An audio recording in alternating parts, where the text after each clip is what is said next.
মকর রাশি বা লগ্নের জাতক বা জাতিকা জন্মকুণ্ডলিতে যদি শুক্র বলবান হয়, সেই ক্ষেত্রে আপনি হবেন ধনবান, সৌভাগ্যশালী, লোকে আপনার কথা শুনবে, দেবে আপনাকে মান্যতা।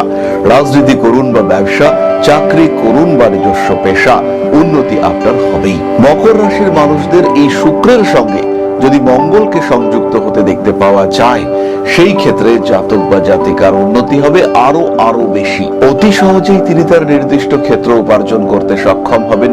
অতি সহজেই মকর রাশি বা লগ্নের মানুষ তিনি তার একটা আলাদা লেভেল ক্রিয়েট করতে সক্ষম হবেন।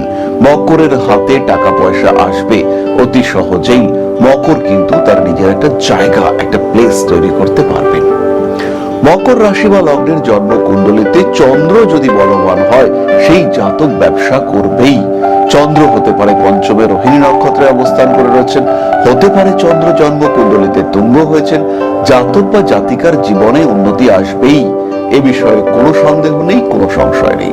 পরবর্তী যোগটি সৃষ্টি করবেন দেবগুরু বৃহস্পতি।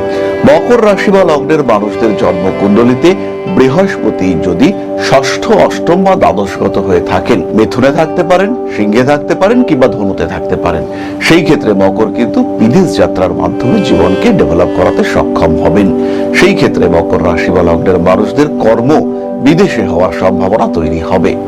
আবার এই বৃহস্পতি যদি নবমে অবস্থান করেন বা দশমে অবস্থান করেন, সেই ক্ষেত্রেও এই জাতকের বিদেশ যাত্রার যোগ সৃষ্টি হতে দেখতে পাওয়া যাবে।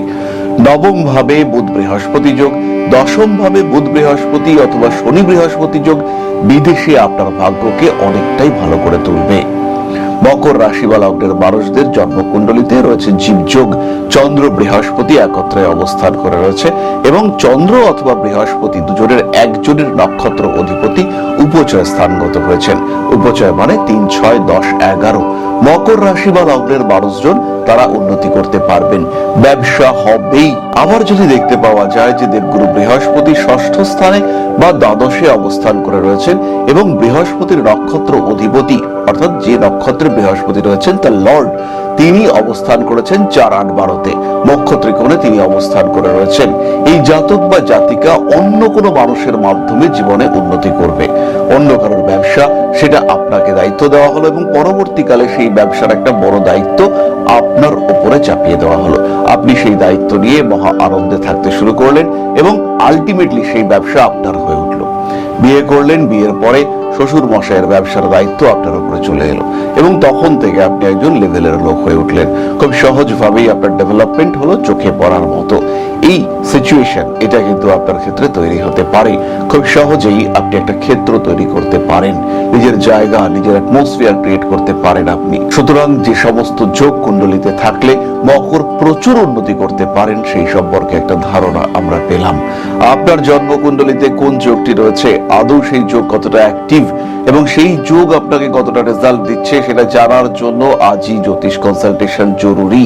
ভালো থাকার অধিকার আপনার আছে, আর ভালো থাকতে আপনাকে সাহায্য করবে আপনার এই জ্যোতিষ বন্ধু। সময়, মুহূর্ত গণনা, এটাই জ্যোতিষের উদ্দেশ্য। খারাপ সময় তো আসবেই, কিন্তু কতদিন খারাপ সময়কে খারাপ ভাবেই দেখবো? ভালো সময় কি আসবে না? আসলে কবে আসবে, কিভাবে এই খারাপ সময়কে সহজে অতিক্রম করা যেতে পারে, এই সলিউশন রয়েছে আপনার জ্যোতিষ বন্ধুর কাছে। তাই যোগাযোগ করুন তার সাথে, কনসাল্ট করুন আজই আপনার জন্মকুণ্ডলী।